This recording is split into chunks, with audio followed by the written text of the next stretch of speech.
Hello, listeners, and welcome to Boomerang. This week it is Team 4 bringing you the news taken with permission from the West Lothian Courier, published on Thursday, the 9th of October 2025. And our readers today are Jackie, who has kindly prepared the newspaper for this recording, so thank you for that. Alison, Kate, and Joyce. Harry is our recorder and copier, and Joan and Margaret will be along later to organise the distribution of the wallets. As usual, there will be 4 parts. Part 1 will be general news. Part 2 will include family announcements. Part 3 will include the quiz. And in Part 4, there will be some sports news as well as the answers to the quiz. So, now let's get started with the lead story this week and Kate.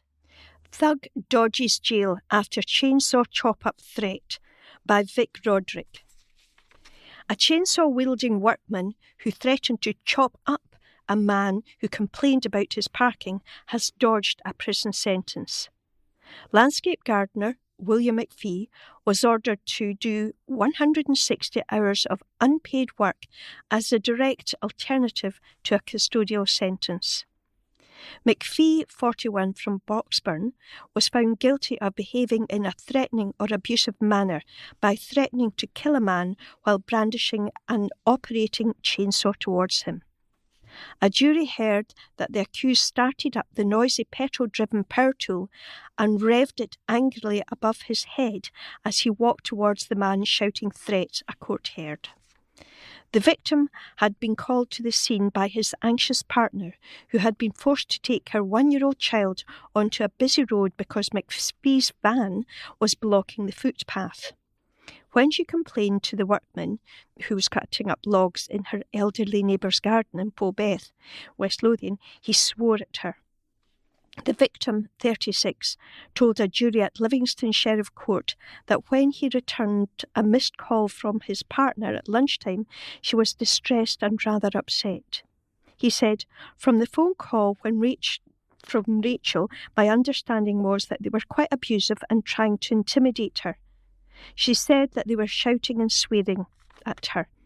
I was rather angry at the way they were spoken to.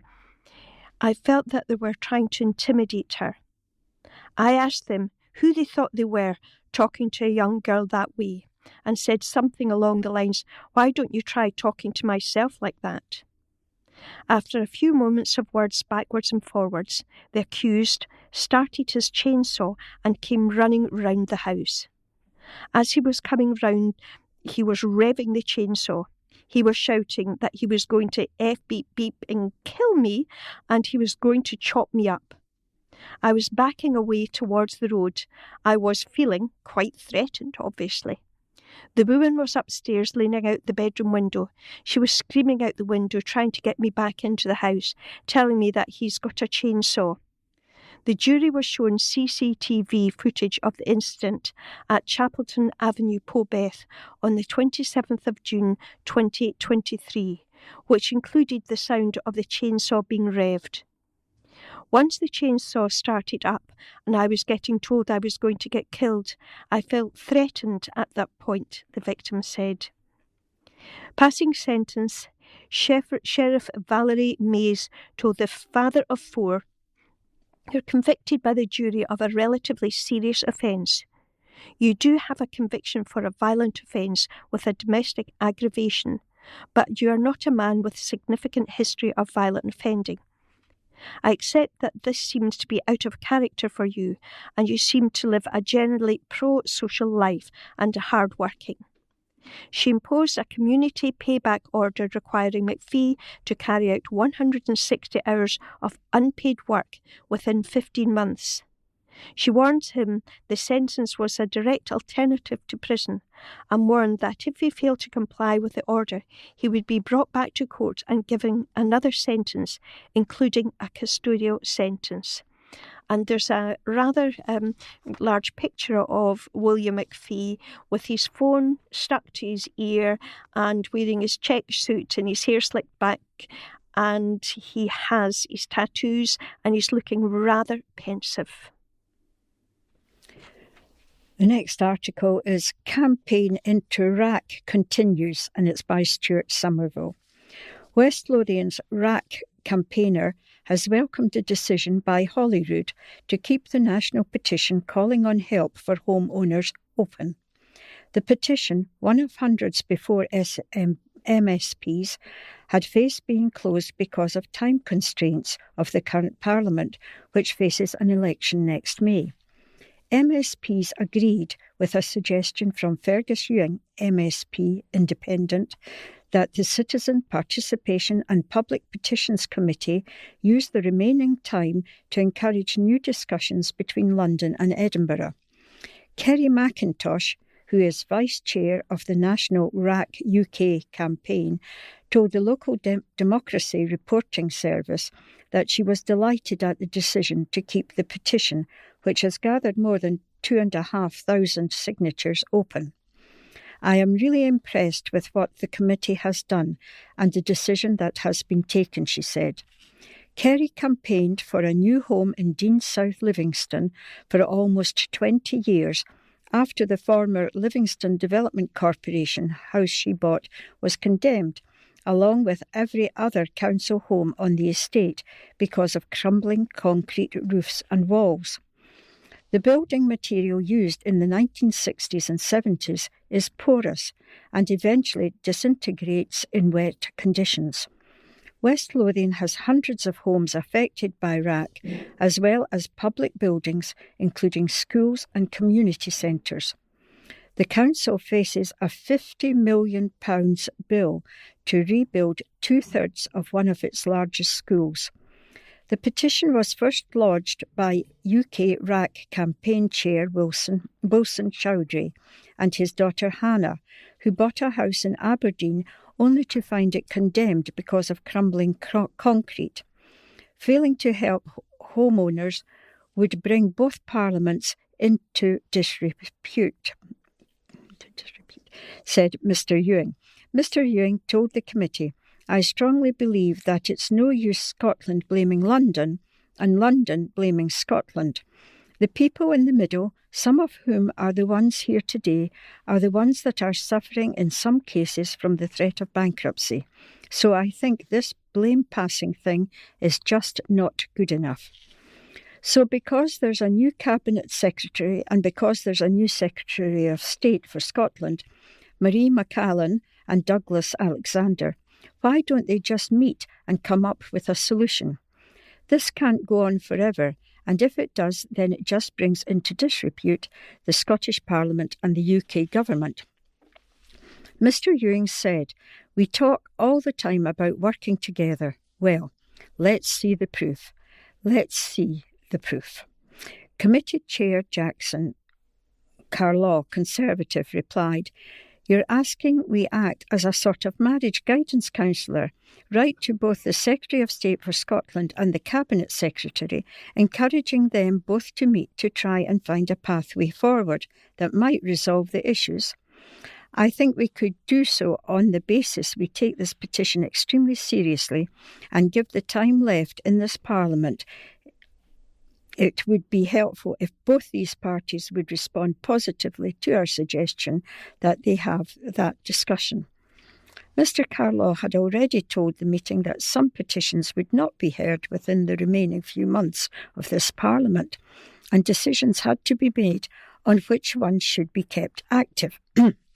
The petition has three clear demands: a national fund to support homeowners and tenants whose properties are impacted by RAC, a public inquiry into how councils and housing associations have managed the crisis, and new legislation to ensure accountability for substandard building materials and a register of high-risk buildings in Scotland.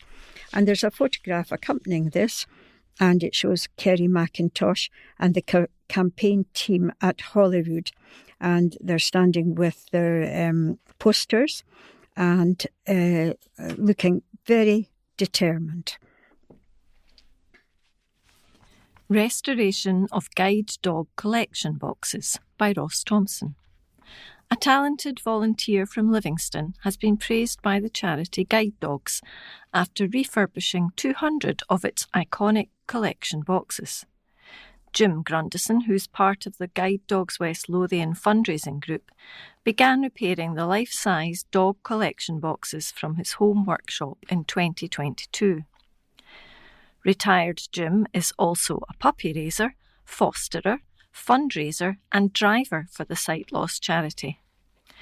Chris Collier, Group Coordinator of Guide Dogs West Lothian fundraising group, said Jim was initially asked to restore 3 collection boxes, so it's unbelievable to think he's now worked his magic on 200 of them. Jim also drives considerable distances to collect some of the damaged boxes and then returns them in their new pristine condition where they help raise vital funds. All of us have been amazed at his dedication and resourcefulness in repairing these damaged boxes. Restoring just one box takes several hours over many days, as Jim waits for filler or coats of paint to dry before he can begin the next step. Repairs can include filling holes, making a new base, or welding metal parts such as drawers and frames. Each dog is then primed, painted in the guide dog's blue and yellow colours, and varnished. Jim said there might be ears snapped off, big holes at the side, or missing boxes at the bottom.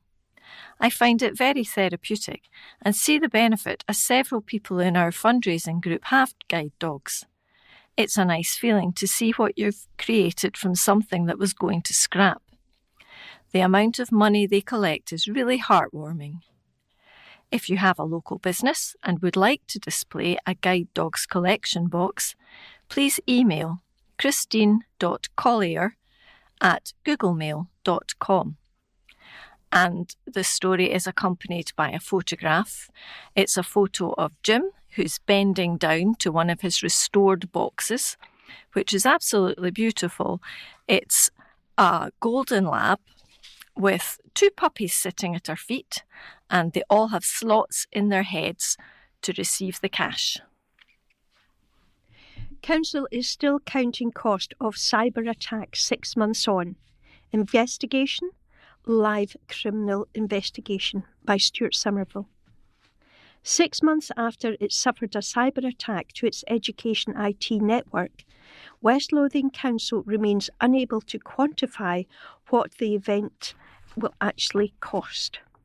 Councillors were told this week that a live investigation remains ongoing, though the IT system recovery phase is now complete. Polly Knorr, an SNP councillor, asked if there was an update at this month's meeting of the Governance and Risk Committee. Councillor Orr asked officers, "Do we know how much the recent cyber attack has cost the council to bring everything back online?" The committee chair, Conservative Damien Doran-Timpson, replied, "Just before we go further, that is still a live criminal investigation, so I don't think it would be appropriate to talk about the actions that have taken place. But as to the costs, we can ask Leslie Henderson." Miss Henderson, the council's head of corporate services, told the meeting, "It isn't something that we are in a position to answer at this time because it is still a work in progress in terms of bringing all of that back online." Parents have kept updated the cyber attack. Beyond the initial raid, there has been no financial demand made to the council.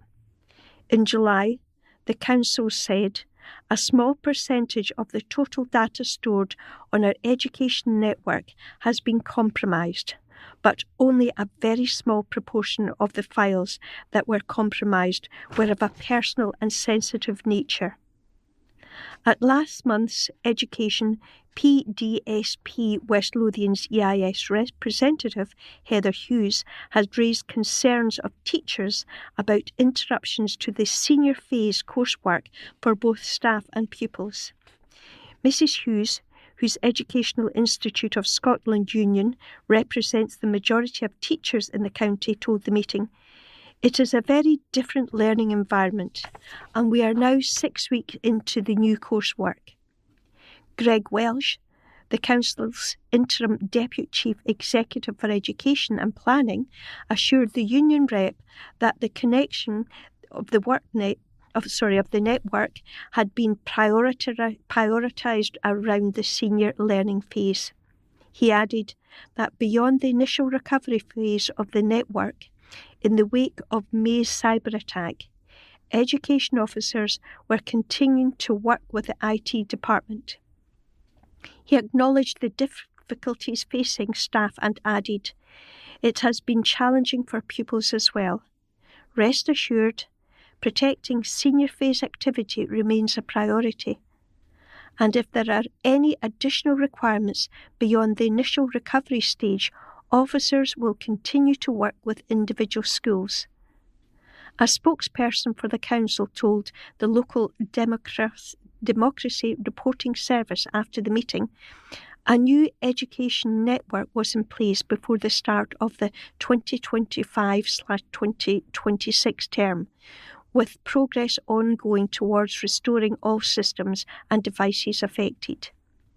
This remains a live criminal investigation, and we are still working with all relevant external agencies, including Police Scotland and the Scottish Government. And this article goes along with a picture of SNP councillor Pauline Orr at their microphone requesting an update at the meeting. Chippy reopens and helps raise cash for Women's Aid. And this is by Ross Thompson. A West Lothian chippy hosted a grand reopening and raised cash for charity in the process. Tony's Fish Bar in Whitburn has reopened its doors under new management and had special prices for 2 days, with all of the profits being donated to West Lothian Women's Aid. Customers were able to order from Tony's special customised menu, and together staff and customers supported women affected by domestic abuse. New owner Florin Dragos Syria said, "Thanks to our incredible customers at Tony's Whitburn, we raised £1,154.50 in support of West Lothian Women's Aid, helping women rebuild their lives. This isn't just a donation, it's hope, strength and a reminder that community can change lives." Bathgate councillor Pauline Stafford popped along to Tony's at the reopening. She said, "I came along when I saw Tony's reopening under new management, and I was delighted to learn they are supporting West Lothian Women's Aid. I went along to try their fish supper and wish them every success." And there's a few photographs here. One, the outside of Tony's Fish and Chips, with a big banner telling everyone charity night, special throwback prices. And another one with Tony and, well, it's not Tony, but you know who I mean, and a couple of ladies and a great big balloon, big black balloon saying, "Grand opening of Tony's Fish and Chips and Pizza Bar." Another one inside the shop this time, and lined up for their fish and chips. There's about 3 or 4 children and one totty wee boys holding balloons. It's 2 purple balloons and 3 white balloons. And then there's a big picture of the staff behind a spotless stainless steel counter.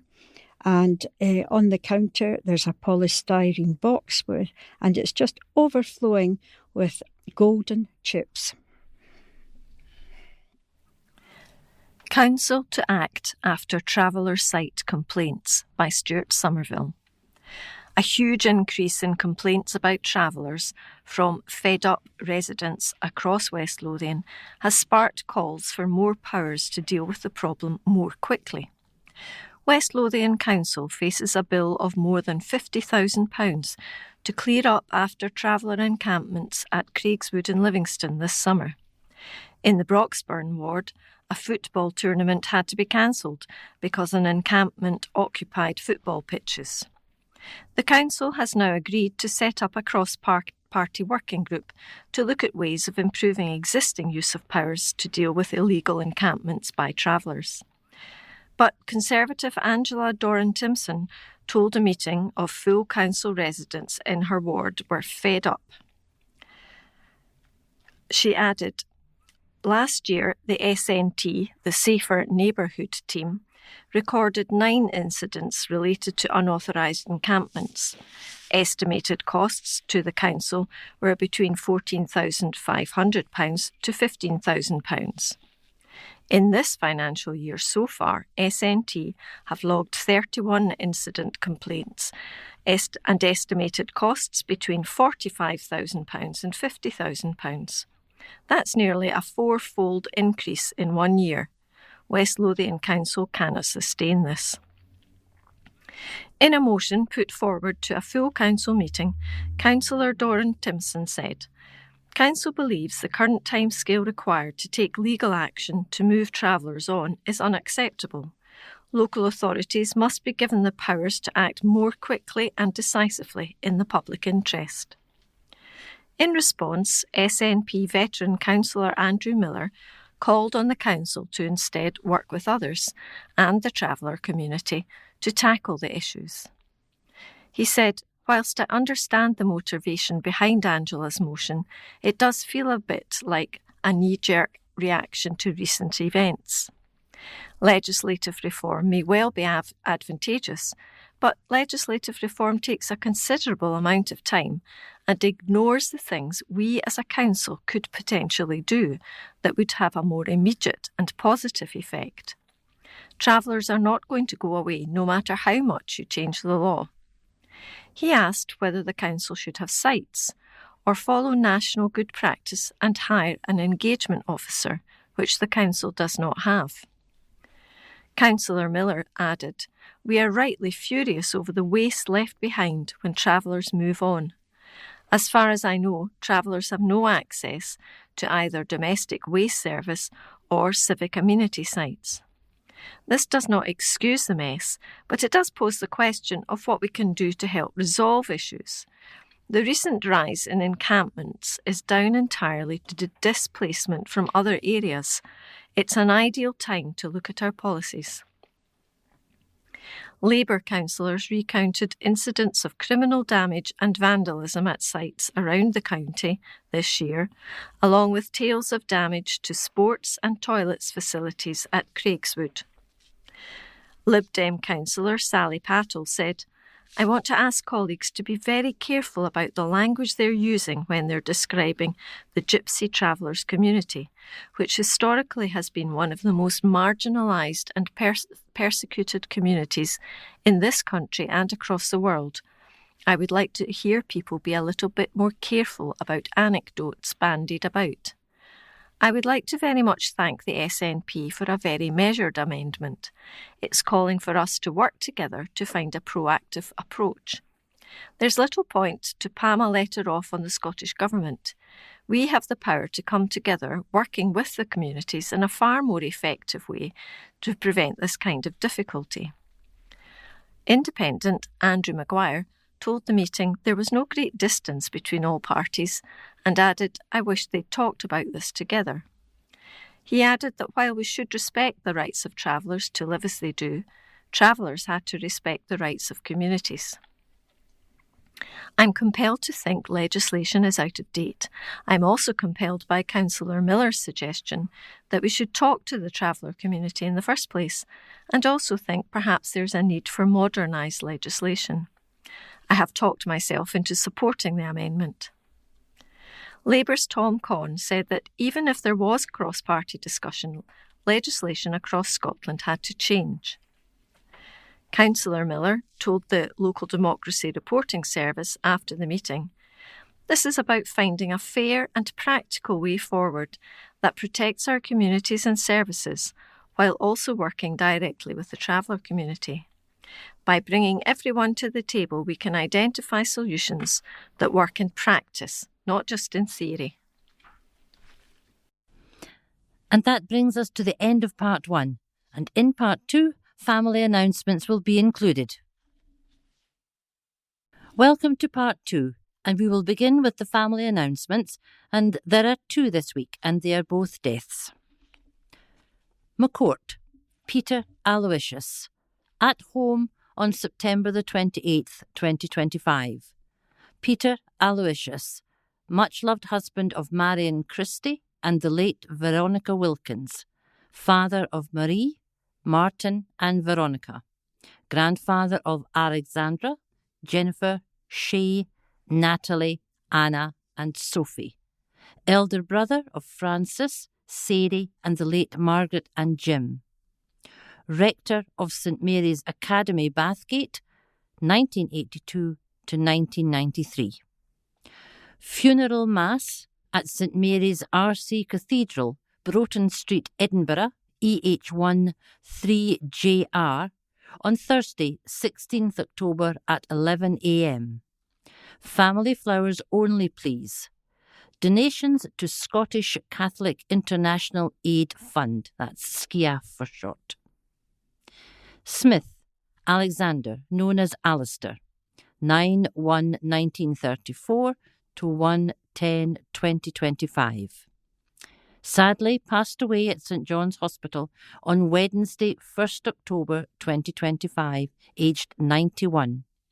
Alistair, beloved husband to the late Marion, much-loved father to Susan and Craig, and father-in-law to Scott and Lauren, adored granddad, brother, uncle and friend to many. A funeral service will be held at 2 p.m.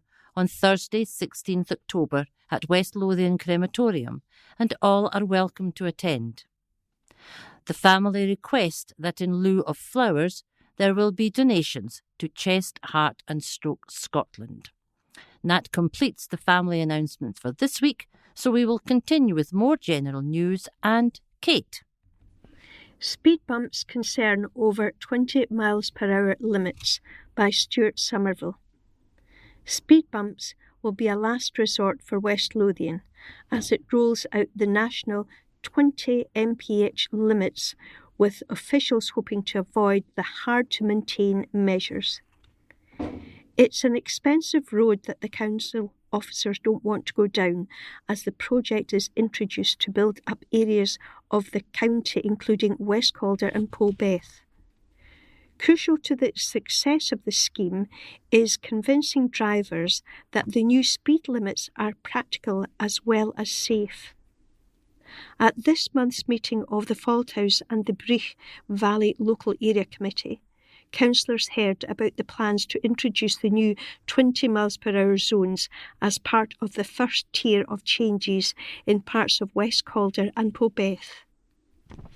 Kenneth Brown, West Lothian's Roads Network Manager, told councillors speed bumps and other engineering solutions are expensive and need regular maintenance, adding, "We would hope that, in time, driver behaviour will improve."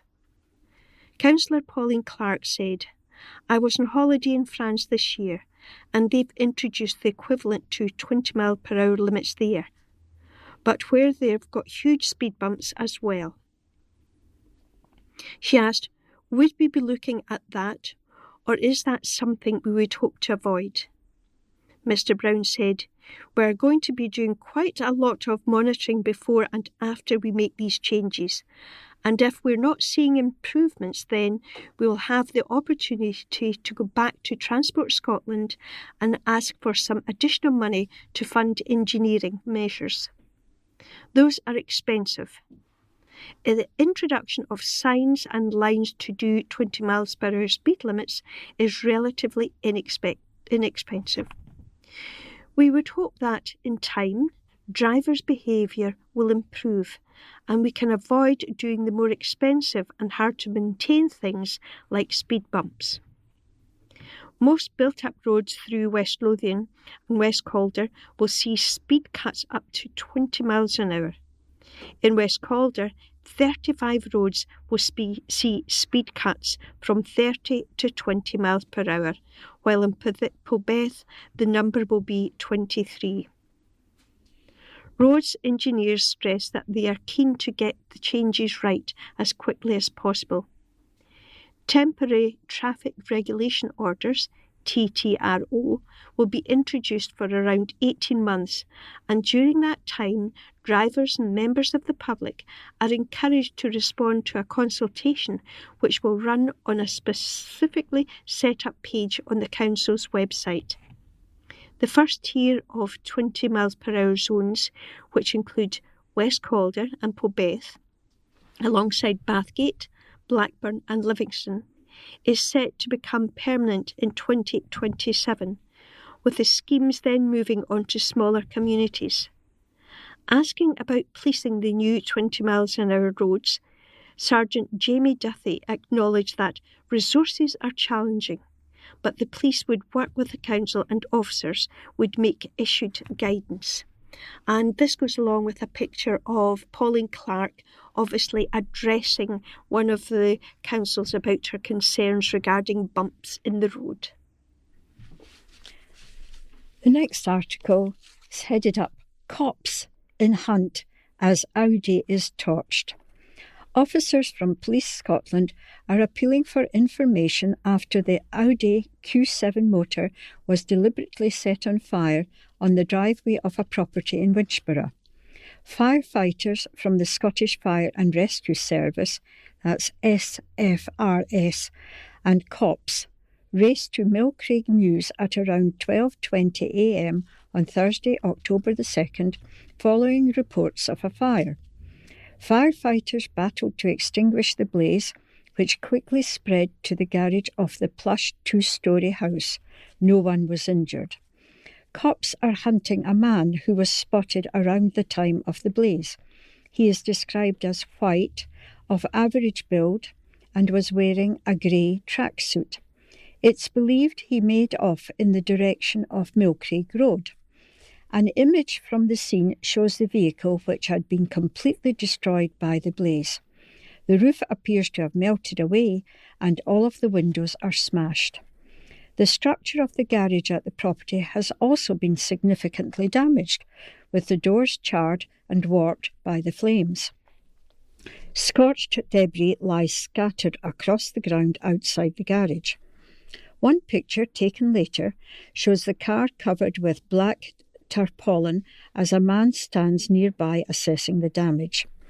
Detective Constable Chris Watson from Police Scotland said, "Fortunately, no one was injured, but the vehicle was destroyed and damage was caused to a garage at the property. The fire is being treated as willful, and we are asking anyone who saw anything suspicious to get in touch. Please also check any private CCTV or dash cam footage that you have to see if you have captured anything that might help with our investigation." A Scottish Fire and Rescue Service spokesperson said there were no reported casualties and crews left at around 2:17 a.m. after ensuring the area was made safe. Pupils Putting Construction Skills to the Test by Ross Thompson. 2 Linlithgow primary schools have been putting their construction skills to the test as part of a new programme launched by a leading national charity and a Scottish university. Primary 7 pupils from St Joseph's and Linlithgow primaries recently helped Nil by Mouth launch its STEM Together programme in West Lothian, which provides schools free use of state-of-the-art kits which hone children's construction and engineering abilities, as well as taking part in classroom workshops looking at different identities in Scotland. The promotion of STEM, which stands for Science, Technology, Engineering and Maths, has become a hugely important part of the school curriculum in Scotland and recognises the importance of those sectors to the economy and job market. Nil by Mouth believes that STEM can also be used to promote equality in the classroom by bringing children from denominational and non-denominational schools together to work collaboratively. Pupils are broken into groups and assigned specific roles to maximise participation and underline the importance of working together to solve problems. There's a particular focus on visual learning and problem solving across a range of 24 STEM tasks involving construction, hydraulics, conceptual thinking, accurate measurement, and testing the safety of designs. The project has attracted support from Napier University through its HCI Skills Gateway programme, which delivers routes into construction careers across the Edinburgh and South East Scotland city region. The HCI Skills Gateway creates opportunities for everyone, covering skills at all ages, including supporting young people to consider careers in the building environment, finding new ways to train for 21st century construction careers.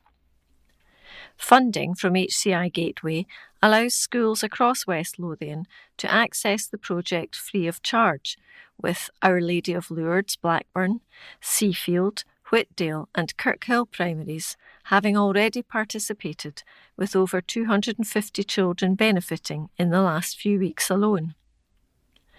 Dr. Kenny Leach, Academic Lead, HCI Skills Development, said, "The Housing Construction and Infrastructure Skills Gateway champion the work undertaken by Nil by Mouth and support their activities, particularly that which reaches children at an early stage.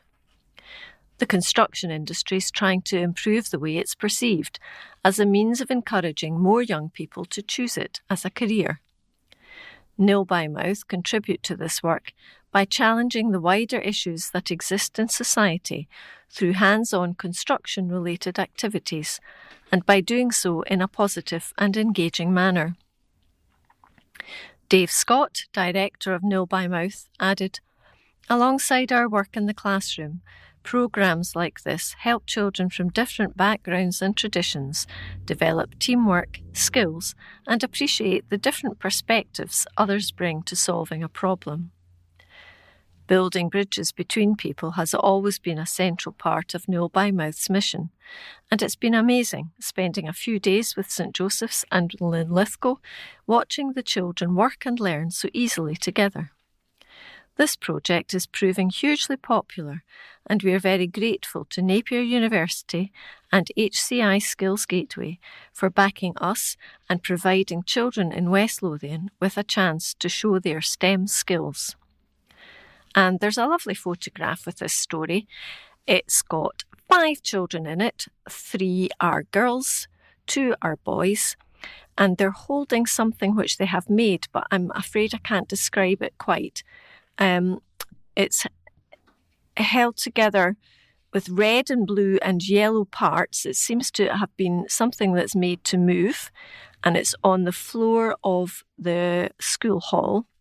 And the children are indeed from different primaries, with the red tops of St Joseph's and the blue tops of Linlithgow Primary.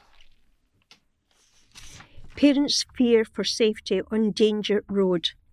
Near-miss claims on school walk route, by Lee Dalgetty.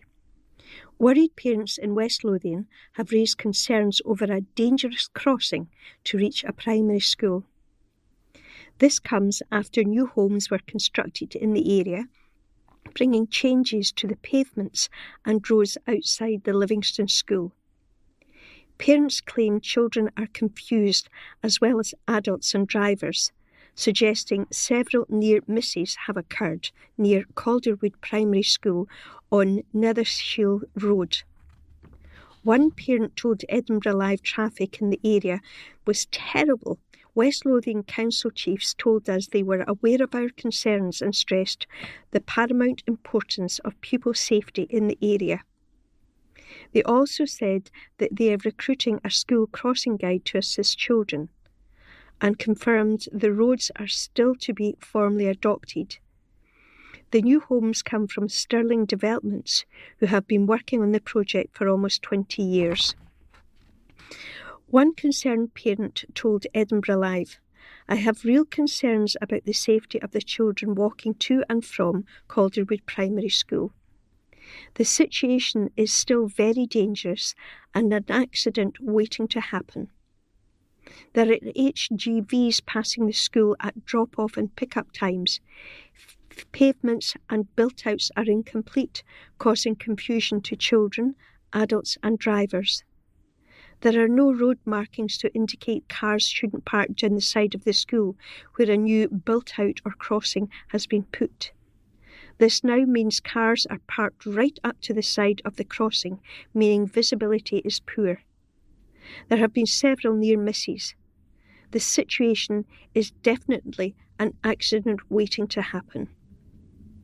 The amount of dangerous trip hazards and unfinished traffic calming features there are in this area is terrible. A West Lothian Council spokesperson said, "We are aware of concerns and must stress that the safety of our pupils in and around school is of paramount importance." The school and council officers have been working closely with the parent council, the lead developer and residents, and improvements have been carried out previously to assist the issue that have been raised. Calderwood Primary School is in the process of finalising the school travel plan, which is centred around the principle of active travel to and from school. School staff are working with the parent council to develop this plan. We can also confirm that the council is also looking to recruit a school crossing patrol guide in the future to assist children with crossing. The road design was approved through the various planning and road construction consent (RCC) processes, but these roads have still to be formally adopted by the council. The planning and the RCC processes took into consideration the principles of the Calderwood Strategic Design Guide, which gave emphasis to walking and cycling, and stated a minimal approach to the provision of signage and road markings. As there are areas within the Calderwood Core Development Area still under construction, some sections of carriageway and footway have still to be surfaced. These sections are free from any trip hazards, and we are working with the developer to ensure roads can be completed and adopted in line with the relevant processes. Stirling Developments have been contacted for comment. On the beat, with local area commander, Chief Inspector Elaine MacArthur Kerr. And she reports as follows.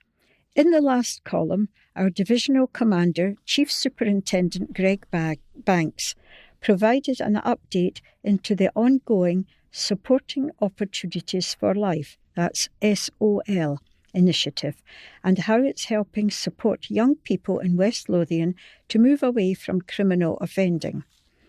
I don't want to go over old ground, but I cannot stress enough the importance of this scheme and the potentially life-changing, perhaps even life-saving benefits it has for the young participants it works with. As was previously discussed, but should be reiterated, West Lothian does not have any significant problem with youth offending, and the overwhelming majority of young people living in the region are a credit to themselves, their families and their communities. Less than 20% of all violent crime recorded across the country is carried out by someone under the age of 18, and we must bear that in mind when working to address local issues arising where there is an element of youth-related offending. That's why SOL is so important, as it does not stigmatise those it works with, but instead uses mentors from the charity Aid and Abet, who themselves have experience of offending and who worked tirelessly to break that cycle of offending and make positive contributions to their communities. Thanks to funding from the National Lottery, these individuals are paid to work closely with police officers within West Lothian and undertake meaningful engagement with young people to identify root causes of offending. They then explore opportunities to work through these issues, which could be a lack of training for certain job skills or access to resources to gain qualifications, and help the SOL participants equip themselves with all the tools they need to succeed in life without resorting to criminality. We are now 6 months into SOL running within West Lothian, and half of the young people supported by the initiative have completely stopped offending, with work ongoing with the others to increase this figure in the coming months. In addition to engagement with youngsters via SOL, we also want to make sure that we continue to reach into schools whenever possible to deliver inputs that highlight the risks of getting involved in criminal activity and promote positive lifestyle choices instead. I'm therefore delighted to confirm that earlier this week, S2 and S3 pupils at Inverarmond High School, Livingston, received a talk from Graham Armstrong. Graham was a former gang member in Airdrie who subsequently turned his life around, is now a best-selling author with his book, The Young Team. His book has now been commissioned by the BBC and will be turned into a limited drama series exploring many of the experiences he had in his younger years and the consequences of these. He will discuss topics such as knife crime, violence, drinking and drug taking, and how the issues impacted him and his family. We're extremely grateful to Graham for his time and for sharing these issues with young people who will hopefully take invaluable learning from his experiences. Pop-up shop fundraising nets over £8,000. West Lothian 50 Plus Network is proud to announce the success of its annual fundraising pop-up thrift shop, which raised an outstanding £8,038. Every penny will go directly towards supporting the charity's 700 members through more than 70 activity groups, social events and wellbeing services across West Lothian. The thrift shop, opened for just 1 week in Bathgate, was the result of almost a year's planning and hard work, led by volunteers Kate Blake and Liz Wark. With the support of more than 70 fellow volunteers, they transformed the network's hub into a vibrant community shop filled with affordable goods, warm conversation, and a real spirit of togetherness. Fundraising like this isn't just about balancing the books, said Jamie Seary, charity manager of West Lothian 50 Plus Network. Our membership fees and grant funding cover only a fraction of what's needed. It's fundraising that keeps us strong, independent, and able to respond quickly to the needs of our members. This income means over 50s across West Lothian can access affordable groups, stay active, and most importantly, stay connected. And the story has a lovely photograph which shows 8 volunteers standing outside the 50 Plus Network's hub in Bathgate. They're all wearing very smart pinnies and they look justifiably proud. And one of our team's readers today is a key organiser of this amazing event, so well done, Kate. We have now come to the end of part 2. And in part 3, there will be the quiz to look forward to. Welcome to part 3, and we will begin with the quiz. Question 1. Who wrote the 2011 children's comedy book Gangsta Granny? Was it Matt Lucas, Graham Norton, or David Walliams? Question 2. What popular pet is ailurophobia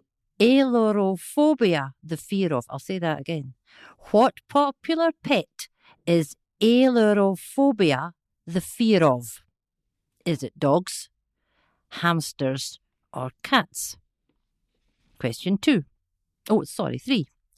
In the nursery rhyme, Lucy Lockett, who found her lost pocket?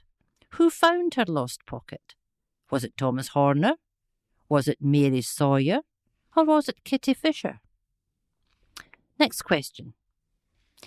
In which country, in 1953, was the writer and comedian Ruby Wax born? Was it England, America, or Canada? Next question. Which is the only one of the Great Lakes to lie entirely within the United States? Is it Lake Superior, Lake Michigan, or Lake Erie? And the last question. In terms of population, what is Africa's largest city? Is it Luanda? Or is it Johannesburg?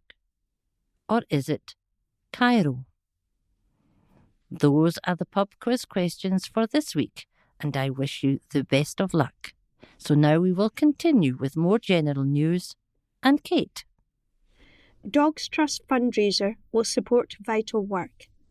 This October, Dogs Trust West Calder is encouraging dog lovers to put their best foot or paw forward to support dogs in need by taking on a brand new fundraising challenge, 62 miles in Dogtober, to help the charity continue to fund its vital rehoming services for dogs. Fundraisers can walk, jog, cycle or swim 62 miles through the month of October to complete their way. Participants are asked to complete just 2 miles a day for the 31 days of October, or 62 miles in total. People can take part solo, bring their dog along for company, or team up with friends, family or colleagues for extra motivation. Every participant who signs up will receive a free Dogs Trust t-shirt and an activity card to help track their progress. By raising a target of £150, fundraisers will also earn an exclusive Dogs Trust medal as a thank you for their incredible efforts, but there is no minimum target. Ellie Shefford, Community Fundraising Manager, said, "The 62 miles in Dogtober challenge is a fun and flexible way to support Dogs Trust, as well as making sure you get out and about with or without a four-legged friend. You can complete your 62 miles as quickly or as gradually as you like, at any location you fancy, from the beach to the back garden. If your canine companion fancies joining in, that's fantastic, but no worries if not.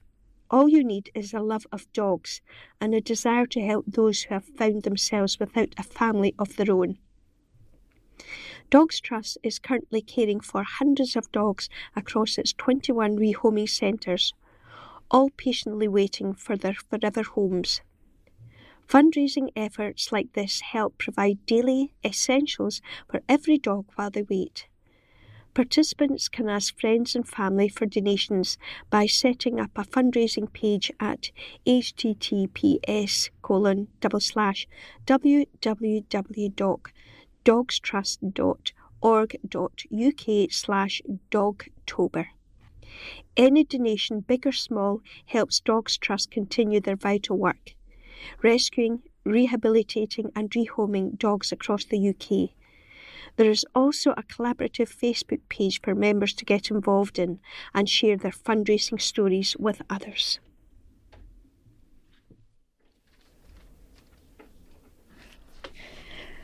And the next article is Food Team Link Up with Chef Jamie, and accompanied this is a picture of Jamie Oliver. And this is by Stuart Somerville. The vital work carried out by the West Lothian Food Network since the start of COVID is to be highlighted on a day of action as they announce a link-up with Jamie Oliver's Ministry of Food. Members of the Food Network plan to showcase the day-to-day variety of the work members do throughout their Food for Thought Time for Action Day. The hope is that the event at West Lothian College in Livingston will attract more commercial support to the community-based project. West Lothian's Voluntary Sector Gateway, VSG, continues to provide independence, governance and grant management to the network. Alan McCloskey, CEO of the Gateway, told a meeting of the Economy, Community Empowerment and Wealth Building PDSP. The network is holding an event on Friday, October the 24th at West Lothian College to showcase the vital work of the Food Network members.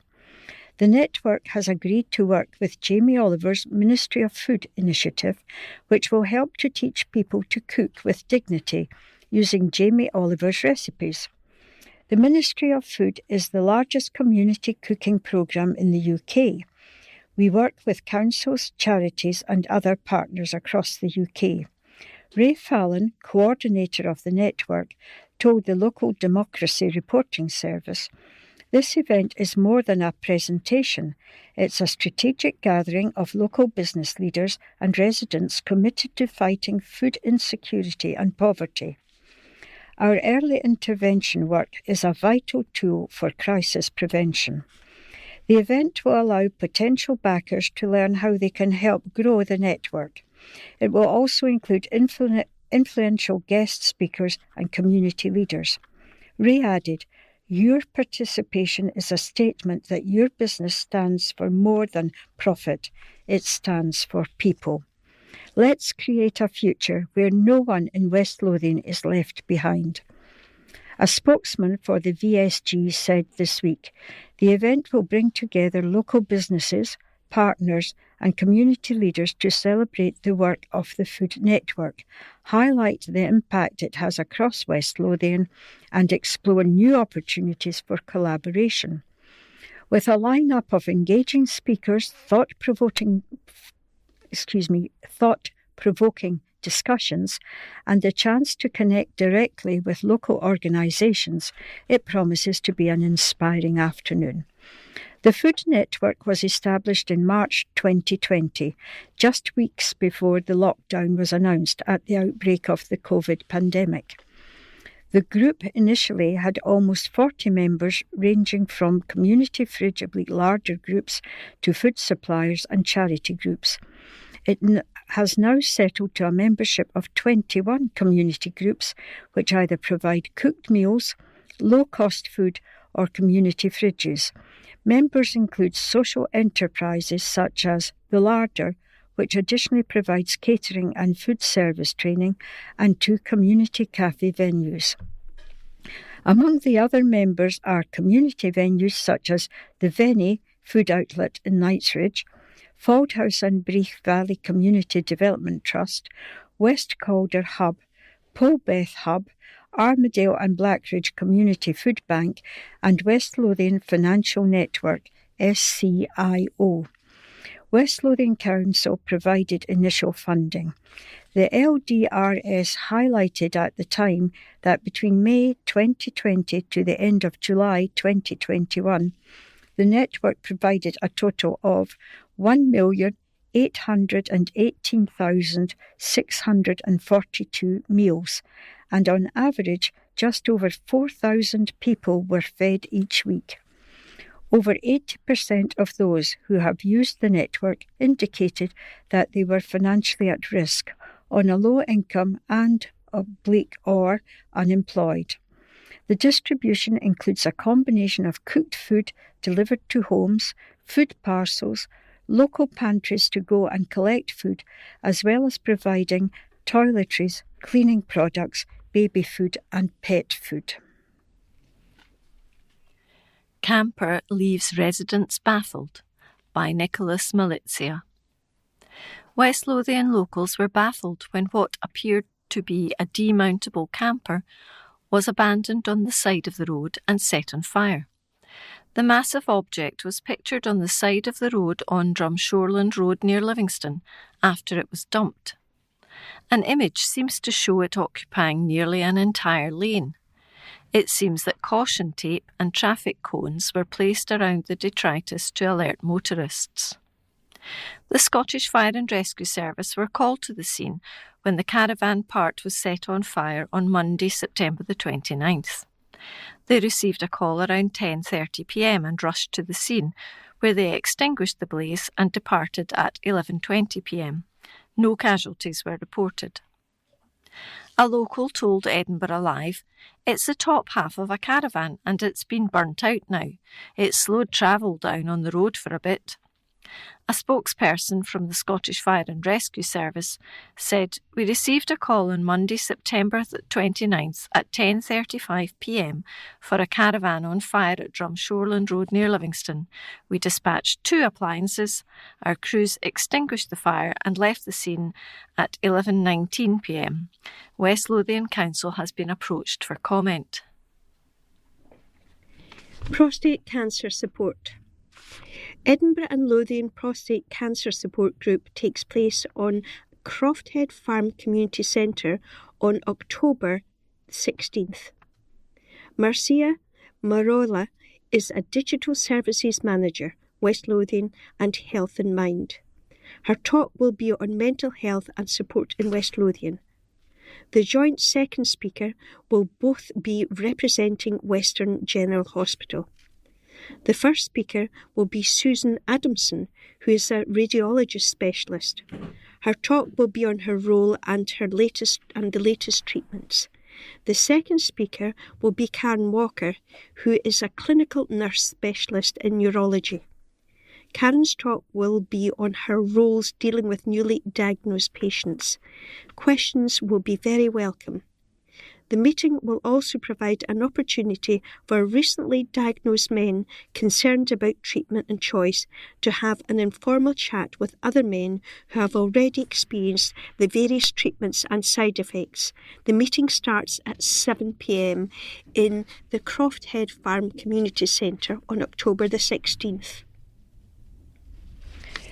Under the heading Positive Kids Our Class Act, and this is by Ross Thompson. Pupils and staff at Dedridge Primary School are reflecting on positive feedback following a visit from an Education Scotland inspection team. The inspection team spent time in the school in May this year, and during their visit they talked to parents, oblique carers and children, and worked closely with the head teacher and staff. Education Scotland published the findings from their inspection on Tuesday, October 7th, with inspectors marking the school as good across 3 quality indicators: leadership of change and learning, teaching and assessment, and ensuring well-being, equality and inclusion. The school was evaluated as satisfactory for the final quality indicator, raising attainment and achievement. Inspectors highlighted a number of strengths during their visit. The report states, across the whole school, there is a strong and inclusive ethos, and relationships between children and staff are very positive. Staff have a strong understanding of the well-being needs of children. As a result, children feel safe and well cared for. The head teacher promotes a culture of innovation and creativity across the school, where staff feel supported to lead and initiate improvements. This is helping to ensure a collective culture of improvement across the whole staff team, and children are experiencing creative approaches in learning. Within the Enhanced Resource Base, the ERB, teachers plan learning at the right level of difficulty to match children's support needs and interests well. Teachers have a clear understanding of children's development and use this to ensure learning is relevant and meaningful. And there's a picture that accompanies this article, and there's 3 boys, 3 girls in their school uniforms, which is blue sweatshirts and red polo neck shirts. And they're standing in front of 2 teachers, and both teachers, a gentleman and a lady, looking really proud and happy.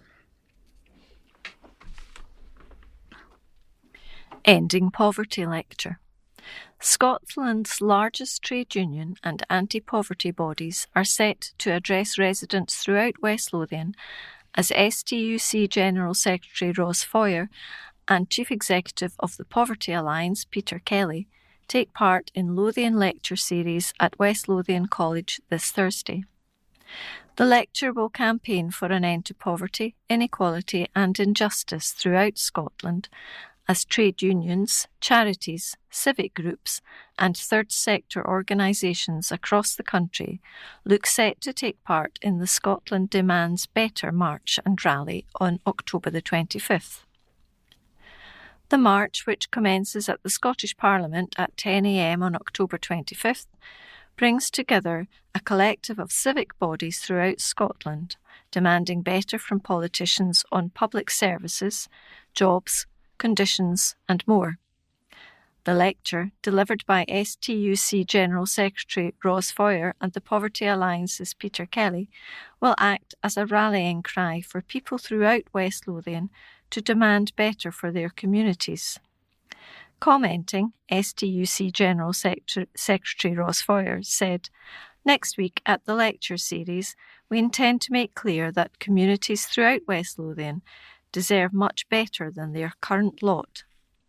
Too many people are struggling with the cost of living and feel utterly cut off from the political structures that underpin our economy. There is another way. This lecture is part of our rallying cry to everyone throughout Scotland to demand better from the politicians and to work like never before to help deliver a nation free from poverty, inequality and injustice. Central to that is the demand for better jobs, better pay and much better funding for our communities and residents. If you believe in that demand too, please join us next Thursday at West Lothian College and again on October the 25th in Edinburgh for the Scotland Demands Better March and Rally." Peter Kelly, Chief Executive of the Poverty Alliance, added, "People in West Lothian, like people across the country, want a warm, safe place to call home, a decent income that at least covers the essentials, buses and trains that get us where we need to go, social care that delivers the support we need with dignity and respect. But too many of us are being cut off from life's essentials. At this week's lecture series, I look forward to standing beside STUC and others to put forward a positive alternative of a better future for all of us." Designer Outlet All Set for Scottish First by Ross Thompson. Livingston Designer Outlet is delighted to announce that global outdoor brand Columbia will open its first and only Scottish store at the centre on October the 16th. The brand new store will give Scottish shoppers direct access to Columbia's outerwear, footwear, accessories, from waterproof jackets and winter-ready coats to trail shoes, rucksacks and socks, all with the added bonus of outlet savings of up to 30% off. Whether you're planning long walks in the Highlands, braving soggy weekend dog walks, or simply needing a weatherproof coat for wet commutes, Columbia's collection perfectly combined practical performance with everyday style. Featuring standout selections like their famous waterproofs, technical fleeces and 3-in-1 jackets, Columbia has everything the whole family needs to explore and discover Scotland's great outdoors. To celebrate the incredible opening, shoppers are invited to join in the launch day with fun and an exclusive buy 2 and save 20%, buy 3 or more and save 30% offer from October the 16th to the 26th. Livingston Designer Outlet is also offering a beanie to the first 50 people to purchase, available in 5 different colours. It's the perfect excuse to embrace the Scottish spirit and tackle the colder seasons in style. Michelle Whitelaw, Centre Director at Livingston Designer Outlet, said, "We're thrilled to announce the opening of Scotland's only Columbia store at Livingston Designer Outlet. With Scotland's beautiful landscapes on our doorstep, it's fantastic to offer the local Scottish community a place to grab their outdoor essentials just in time for the autumn and winter seasons." And this actually is accompanied by a picture of a lovely young girl climbing across a rope bridge up in the Highlands, and she's wearing the most fantastic and colourful outfit. Firm lends its backing to counselling charity. A Livingston electrical firm has become an official charity partner of local counselling service Smile. John Heaney Electrical Limited, JHE, has signed an initial 12-month deal with the charity, which was set up 10 years ago to help young people in West Lothian suffering from mental health problems. JHE Managing Director Mark Heaney said, I know there are challenges in the third sector when it comes to funding. This is a charity which is close to my heart, and I am very happy to be in a position whereby we are able to support Declan and his team. It's great to be able to give to a good cause, and the fact that they are a local charity in Livingston means a lot to us. The work that Smile does is fantastic. So many young people are needing support these days, and obviously not everyone can afford to go down the private route. That's why the Smile facility is so important, and every bit of funding is vital for them if they are to keep helping young people. Every pound is vital for Smile, with demand for its services rapidly rising. There have been 888 referrals from October 2024 to September 2025, up 47% on the same period for the previous 12 months. More than 3,000 young people aged 11 to 24 have been helped since its launch. Part of our ethos is to be embedded in the community, said Smile founder and chief executive Declan Harrigan. So to have a local company like JHE supporting us is particularly pleasing.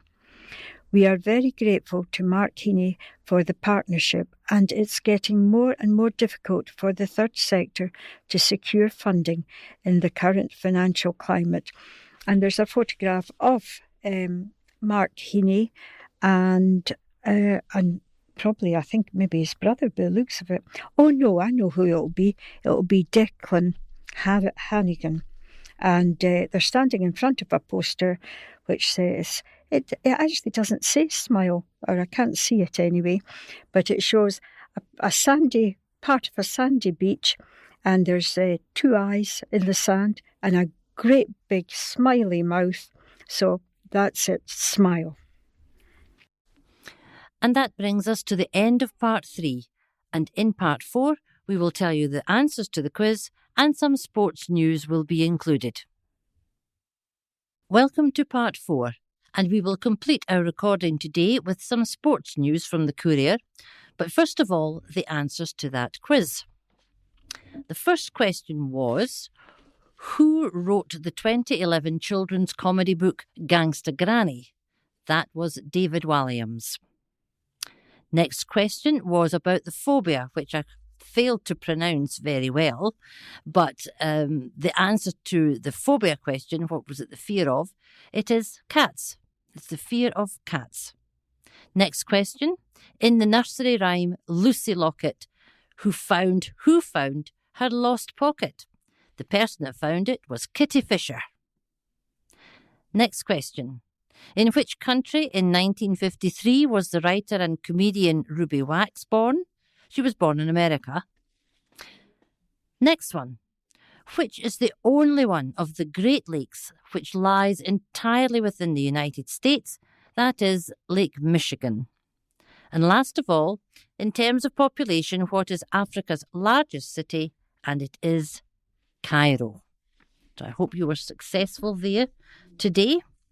And to continue, before we start the sports news properly, I want to include an item from this month's Connect magazine, the October Connect magazine.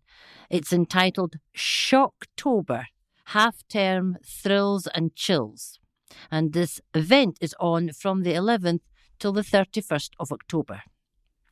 Step into a spooktacular world of Halloween wonder at Almond Valley Heritage Centre. We've got a hauntingly good programme of family favourites, including the Ghost Train and Woodland Walk, where you'll encounter a few friends or foes en route, a fantastic scavenger hunt, and for the crafty little fiends, we will be putting the boo into glue, with an abundance of creative craftivities for all ages. It's the perfect day, Halloween day out, for those looking to take the scare out of half-term. To book, go to www.almondvalley.co.uk or phone 01506 414 957. And now we will go on with the sports news and Alison. Rose left fuming after loss in Thriller by Andy McGilvray. Linlithgow Rose head coach Darren Wilson blasted his side after their 5-4 home defeat against Stirling University and said it wasn't good enough. The students inflicted a first defeat in 14 games on the Gallant, despite being reduced to 10 men late on. Rose still hold a 3-point lead over Clydebank at the top of the Lowland League, with a game in hand over Gallifrey Rovers on Saturday. Goals from Dylan Patterson, Connor McMullen, Blair Henderson and Lucas Stenhouse weren't enough to take a point, and Wilson said, "Credit to Stirling Uni, they go away with the 3 points, but from our point of view we weren't good enough in the first period in terms of our intensity and endeavour to play the ball forward. We then got caught a few times with a ball through the middle of the pitch, which then leaves us 1 versus 1 with the goalkeeper, and we need to do better in those moments. Our play on the ball was in spells, and we need to be more consistent. We scored some really good goals, but unfortunately the manner in which we gave them away just wasn't good enough." Rose take a break away from league duty as they tackle West of Scotland First Division side Neilston in the South Challenge Cup 3rd round on Saturday. Wilson hopes that's a chance to get back on track, but would have preferred a league game. He said, "We'll do due diligence, so there's always that research. We'll get information on the games they've been playing recently, and it would be good to bounce back straight away and get right back into the league. But intensity has to go through the roof in training. We've been on a run of really tight games and fixtures, so players can become leggy. But hopefully we can be fresh enough to go into the Neilston game next week, and it's a game we'll look forward to. Hopefully we can get a good run in the Cup. Saturday's game is a 2 p.m. kick-off." Broxburn Rally to sink Gretna and climb table by Paul Thompson. Broxburn Athletic assistant boss Sean Roycroft was pleased to see his side climb to 3rd in the Lowland League as his side rallied from 1-0 down to sink bottom club at Gretna 2008. The Brox bounced back from the last week's Scottish Cup first round exit at the hands of Bonnyrigg Rose to run out 4-2 winners at Alban Park, with Jamie Docherty quickly cancelling out Sean Mackenzie's 13th minute opener for the visitors before he struck again in 66 minutes to give John Miller's men the lead. Errol Douglas and Kyle Bell got on the score sheet either side of Robbie Irvin's strike for Gretna, ensuring Broxburn move up the standings within 5 points of second place Clydebank and 8 of local rivals Livingston Rose at the summit. Roycroft said, "It was a really good win in the end against a tough team. They probably shouldn't be bottom of the league. It was tight at times, and they obviously went 1-0 up before we could clawed it back. We created lots of good chances, hit the post and bar 4 or 5 times, so it was a good overall performance, and we dealt well with the weather in both halves. Gretna are a really dangerous team with good players throughout. I thought we dealt with them pretty well. Attention now turns to the 3rd round of the East of Scotland Qualifying Cup this Saturday. Brox welcome Arniston Rangers to town, and Roycroft admits there may be changes ahead of the league's visit of Gallifrey Rovers on Tuesday night. He added, "We'll be back in this week, see how everyone is reacting for the Arniston game. We've had a tough few weeks, and this was our first home game in a month, so it would be a good time to use the squad.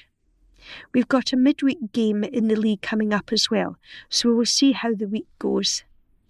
Meanwhile, Matty MacDonald was pleased to be back in the starting lineup and said, "I thought we could have scored more goals, but it was a good performance. Every game in this league is tough, so it is good to see us climb the table with a good result.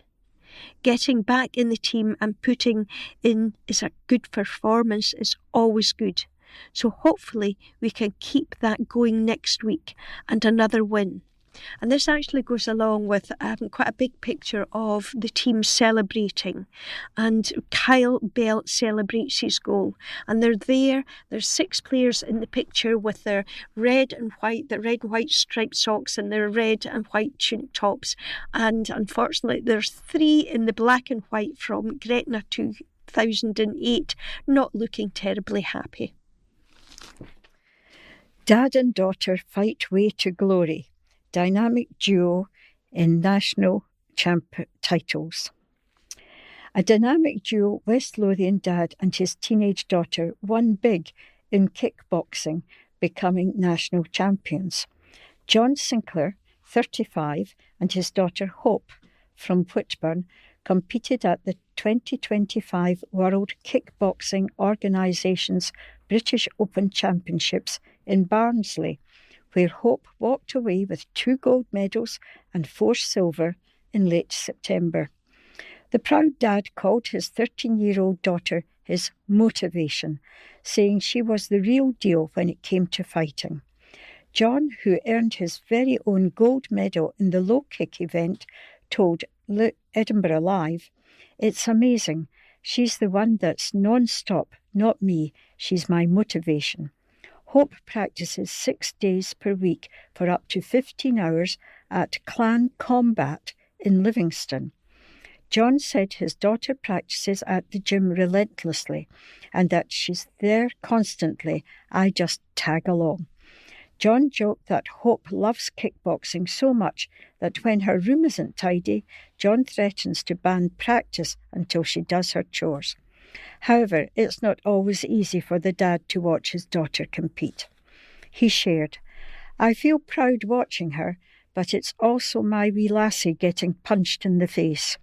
It's nerve-wracking. You want her to win, but she's in there getting battered. Sometimes it's a hard watch if she's up against someone bigger and stronger and more experienced. But she's keen to fight anybody. She'll step in there with anybody." John even joked, "She's nuts." Hope took to the sport almost immediately. When she first tried kickboxing classes 2 years ago, John and Hope's coaches noticed her rapid improvement. She was not only keeping up with the more experienced girls, but surpassing them. John added, "She was keen to try and get to the level the other girls were at. She gets called Mouse in the gym because she's so quiet, but when she steps onto the mat, it's a different story." This year, Hope has competed at more than 10 tournaments across Scotland and the UK, in Edinburgh, Glasgow, Newcastle and even Northern Ireland. Her goal is to one day compete in a ring fighting events. And there is a picture here, and it says the fighting family. The Sinclairs have battled their way up to kickboxing glory. And there's a picture of the dad and of Hope. And the wee girl, Hope's wee sister, who's got a black T-shirt on with Minnie Mouse on it, and she's wearing her dad's gold medal. And then there's Hope herself, and her Hope and her dad are standing in a fighting position. Their fists are clenched, and Hope's got all her gold medals round her neck, and there's a big silver cup sitting in front of them. And they're looking pretty pleased with themselves. And back to some general news. Livy Waste Company reach major milestone. A family-run waste management company is celebrating a major milestone after diverting over 2 million tonnes of construction waste from landfill. The recycled materials have been repurposed back into the construction industry, fuelling new building projects and saving 12,000 tonnes of CO2 from entering the atmosphere, the equivalent of approximately 1 million car journeys between Edinburgh and Glasgow. Livingston-based Brewster Brothers, which recycles construction waste into high-quality aggregate products, extracts the valuable materials from construction, demolition and excavation waste via its state-of-the-art recycling plant, using a wet processing system. The plant removes metal, plastic and organic matter and processes the rest of the waste by washing, screening and separating it using a range of technologies. The end result is a high-quality recycled product which can be repurposed back into the construction industry, where it's used in everything from new-build homes to essential road infrastructure. The recycled aggregates business was founded in 2017 in Livingston and has since expanded, opening another site in Cumbernauld last year. Scott Brewster, Managing Director of Brewster Brothers, said reaching the milestone of recycling over 2 million tonnes of waste is a proud moment for our team and a testament to the power of a circular business model. From day one, our mission has been to transform construction waste into a valuable resource, reducing the industry's reliance on virgin materials and lowering its carbon footprint. The construction industry is one of the largest producers of waste, and embracing circularity is no longer optional, it's essential. By recovering and repurposing materials that would otherwise go to landfill, we're helping to build a more sustainable future. This milestone reinforces the vital role circular practices play in driving environmental progress while still delivering the high-quality products our customers expect. Angela Constance, MSP, visited the company to congratulate Scott and the team on their work. She said, "This is a truly commendable achievement which will reduce waste, conserve resources and minimise the environmental impact of building projects." Care Home celebrates first birthday with Brilliant Bash by Ross Thompson. Almond Valley Care Home in Livingston celebrated its first birthday with a fun-filled open day. Over the past 12 months, Almond Vale had quickly built a reputation as one of the leading care homes in the region, offering exceptional residential nursing, respite and dementia care for the elderly. To commemorate the milestone, the home hosted a vibrant open day celebrating filled with music, laughter and community spirit. Residents, families, staff and guests gathered for the occasion, including the Lord Provost of West Lothian, Cathy Muldoon, who officially cut the ribbon in a symbolic nod to the home's opening. In her address, Lord Provost Muldoon commended the team of Ali Valley for their dedication, their positive impact they have made within just 1 year, describing the home as a valued and cherished part of the local community. Guests were treated to a traditional high tea buffet, lovingly prepared by the in-house chefs, and enjoyed a glass of sparkling Prosecco from the home's stylish champagne bar. Entertainment was a highlight of the day, with a lively and inclusive performance by Gary Copeland, best known as the Music Man, from the Singing Kettle, delighted guests of all ages, and his timeless songs and engaging presence. Home manager Maggie Allison said, "Everyone had a great day, and I was delighted to celebrate with our residents, families, and our amazing staff team. The atmosphere was full of love, laughter and joy, and it really showed the strong relationships we have created over the last year. It was such a special way to mark both our first birthday and official opening together, and I am proud of the home we have created for our residents to live an enriched and happy life at Almond Valley." And this piece goes along with 4 quite large pictures of all the residents, staff, Cathy Muldoon and a piper celebrating, dancing, and the birthday cake saying happy birthday. It's very joyful. Everybody seems delighted to be there, and it's filled with balloons and celebration. Supermarket giant announce festive roles. Aldi is hiring 35 new store colleagues in Edinburgh and the Lothians for the busy Christmas period and its future expansion plans.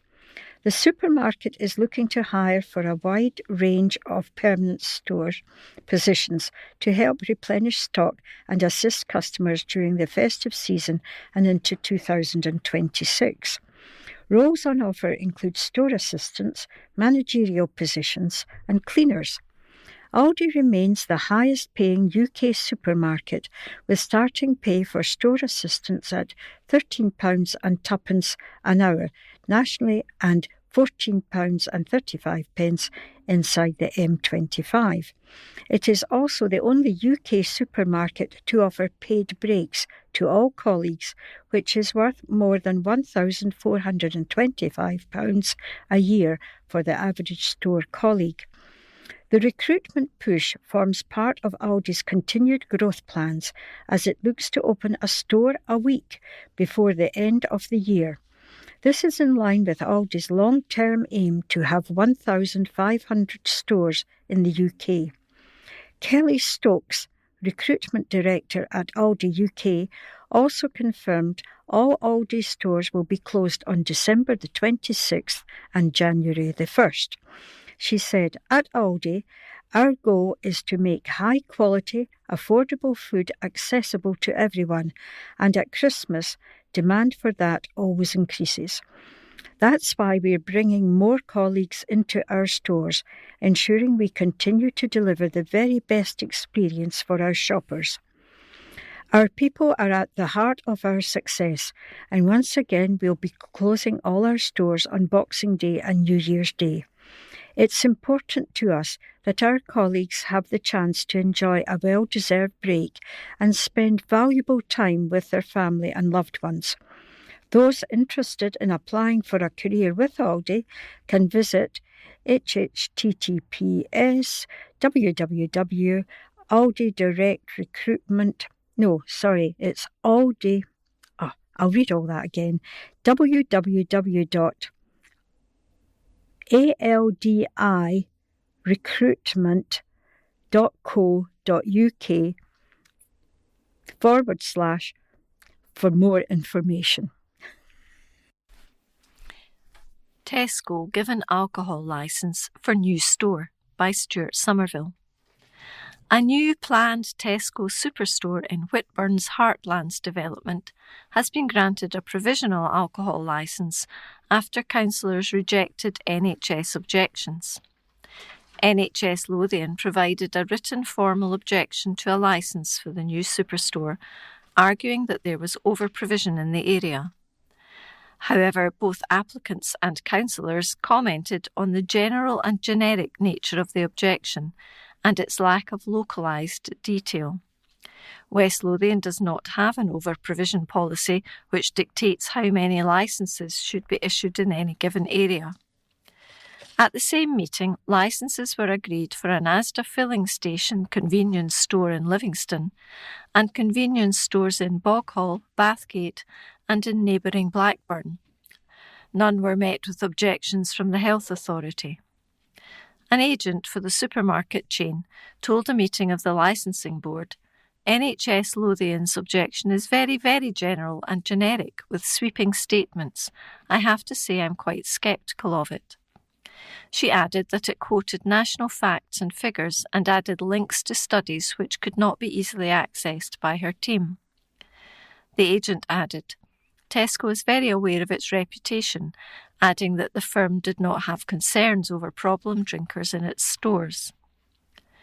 Councillor Alison Adamson also criticised the lack of detail in the general objection and wondered why the Tesco store had been singled out. Chair of the board, Councillor Tony Boyle, who recommended the award of a provisional licence, also pointed to the generic nature of NHS Lothian's letter and the fact the authority had not reinforced its objection by sending a representative to speak to the board. He pointed out that the Health Board was aware that West Lothian had opted against an over-provision policy in its most recent policy review. However, after the meeting, NHS Lothian remained adamant in its objection. We're almost at the end of our broadcast for this week, but I want to finish with a wee advert from the Linlithgow edition of the Connect magazine. It's for a concert given by Linlithgow String Orchestra. It's on Sunday, the 9th of November at 7 o'clock in St Michael's Parish Church in Linlithgow, and the admission is free. It will feature the world premiere of The Engine Shed, a musical celebration of Railway 200 composed by Deborah Shaw, and it also includes works by John Blow, Gibbons and Dvorak. There will be a collection there for Poppy Scotland and Linlithgow String Orchestra. So I hope that some of you might like to go and support that. It's on, again, on the 9th of November 2025, and admission is free. And that brings us to the end of our broadcast for this week, and I hope that you found it enjoyable and informative.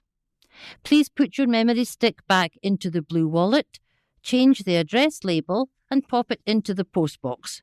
Remember that our wallets should only be posted in a postbox and not taken to a post office. Until next time, take care, stay safe, and very best wishes from Team 4.